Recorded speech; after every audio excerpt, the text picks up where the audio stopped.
मेरो आत्माले भनेको उमेर हुन सक्छ, धेरै मानिसहरूले भन्न हिम्मत गर्ने उमेर वा मानिसहरूलाई दुखी बनाउने उमेर हुँ। के म त्यो उमेर हो जुन महिलाहरू भन्छु? म भएको उमेर महिलाहरूको चाहना हो। कसैलाई फरक पर्दैन त्यो उमेर वा त्यो उमेर जसको कोही योग्य छैन।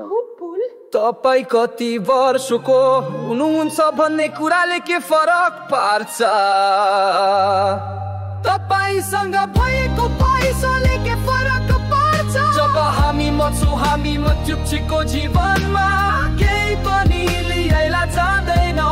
हाम्रो परिचय पत्र पनि रद्दीको टोकरीमा जान्छ वा अरू कसैसँग रहन्छ।